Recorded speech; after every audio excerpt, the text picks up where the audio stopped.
The backlash growing after Osama bin Laden's repulsive letter to America, which justifies the 9/11 terror attacks, went viral on TikTok.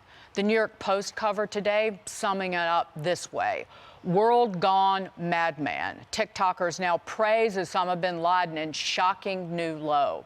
Videos shared with the hashtag Letter to America had more than 14 million views. But TikTok claims only a small number of people were sharing the videos condoning bin Laden. TikTok says it plans to scrub any praise of the letter from the platform, saying in a statement, quote, "We are proactively and aggressively removing this content and investigating how it got onto our platform. The number of videos on TikTok is small, and reports of it trending on our platform are inaccurate. This is not unique to TikTok and has appeared across multiple platforms and the media." And it's no surprise, families of the nearly 3,000 individuals brutally murdered on September 11th are outraged by people praising bin Laden's hateful letter. One son of a 9/11 victim telling the Daily Mail, quote, "It's hard to watch. Perhaps what they don't realize is that the radical terrorists they are giving credibility to wouldn't hesitate a second to take them hostage or kill them or their families. It's time to re-educate Americans what happened to us on 9/11. And calls to ban the social media app entirely are swirling once again. Here's Nikki Haley. I have long said that we have to ban TikTok. And if you didn't know why, there's another example. They are posting letters of Osama bin Laden's letter the week after the 9/11 attacks. And it is the justification for why he did it. And so you have a lot of our kids sitting there siding with that, oh, America deserved it at that time. This is, if you don't see that for the Chinese intrusion and the foreign ability to message out there to Americans, it is a national security threat. Ari, your reaction? Yeah, there's so much to begin with here. First of all, can you imagine 20 years after Pearl Harbor, 20 years after the Nazi invasion of France, if Americans in the 60s were saying, you know, Hitler's got some good points? That's the equivalent of what's happening now. It didn't happen then. And it's happening now in so much part because teachers have abandoned teaching how great America is and how terrible terrorism is. This moral equivalence, let's look at it with fresh eyes, as opposed to look at it with pro-American. America is great. These people, there's something wrong with them. And that's what our students need to learn. It's called patriotism. Love a country for the right reasons and based on history. As for TikTok, look, I'm not in the ban TikTok category because I don't know that it works. I just don't know that you can hold technology down. Something else is going to pop up. I would so much rather see young people go on TikTok and win the fight. Correct this. If your dad or your mom was killed on September 11th, and maybe you never really got to know your parents because you were too young, you're the TikTok generation. These kids, these 20-year-olds now, they need to go on TikTok and be more viral than that woman who started this pro-Osama bin Laden TikTok. It's in the power of the good people to communicate better. And that's what I would like to see. Rather than banning, if they want to ban it, maybe the one day they'll ban it. But until that day, let the better messages prevail, and the better messages on the hands of Americans who love this country.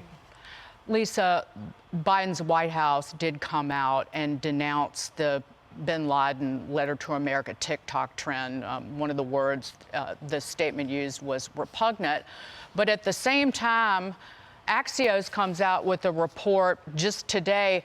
Biden's team weighs joining TikTok to court young voters. Oh, dear. So what are they, you know, the Osama bin Laden is lit voter? Is that who they're eyeballing? Because that's clearly a large part of the people on TikTok are willingly diving into that sewage lagoon. I mean, this administration continues to speak outside of sides of both sides of their mouth, because I think they're looking at votes and, you know, trying to bring in reliable Democratic voters in the 2024 election. But, you know, look, if you're China and you wanted to destroy a country, would you be doing anything different than poisoning the minds of our youth through TikTok? I mean, politicians have pointed out that at one point, I think there was something like 3 million videos featuring hashtag Free Palestine and only something like 39,000 featuring Stand With Israel. So I think there's something to be said there. But that being said, we've also done this to ourselves.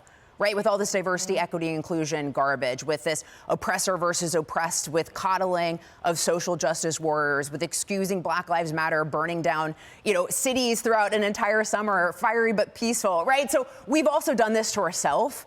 And now we're dealing with the consequences of it, of a broken nation that is really destroying itself from within. Emily? Yeah, I appreciate your point so much, Ari, and I think the problem with calls to ban TikTok is that it seems like an overgeneralized, or is an overgeneralized, frankly, unworkable, impractical solution to the real problem that I see, which is China's infection of this country. So I hope and look forward to our candidates and eventually our lawmakers articulating exactly how they will push back against China, how they will push back on business leaders who change their software and their hardware while they make it from little Chinese elves that because it's cheap labor for them over there. We are absolutely beholden to that market and to the CCP, and yet we act like, well, we should ban now, and then it looks like we're trying to stamp down free speech. I thought Nellie Bowles had a really interesting point, Free Press, where she said, it's sort of arguable that deplatforming that woman who first posted it might have been an overreaction. Perhaps identify, I want to know exactly who sympathizes with Osama bin Laden's disgusting framework, disgusting approach, because I want to know so that I can be identified, so I can have nothing to do with them, so I can make sure to know who the enemies are among us, which I think is, in the interest of free speech, it's a really solid argument. Although that list is getting pretty big these days. Yeah, there's a lot of bad apples majority out there. of kids now, yeah. There's a question that needs to be answered. Did any money change hands to start this TikTok trend? Yes. To you, finally. Yeah, I think this is a representation of the echo chamber that's out there. And it does relate right back to what you share, Ari, is that we're not teaching our kids the values of America and what attaches to the greatness of America. It goes back to not standing up for the flag. You might have a reason not to stand up, but there's so many reasons to stand up. And if we don't look at those reasons and teach them to our children, they hear on TikTok a reason to do the bad, a reason to go the other way. Also, a point is the letter to America has also been in other places besides TikTok. It was just taken off The Guardian a few days ago. It was there in its full context for more than 20 years. But we have to be supportive of free speech at the same time as teaching our children how to discern from right and wrong. It's critical. That was so well said. Great point, yeah. But as the Wall Street Journal wrote, would the U.S. have let the Soviet Union buy MTV in the 1980s? Hey everyone, I'm Emily Campagno. Catch me and my co-hosts Harris Faulkner and Kaylee McEnany on Outnumbered every weekday at 12 p.m. Eastern, or set your DVR. Also, don't forget to subscribe to the Fox News YouTube page for daily highlights.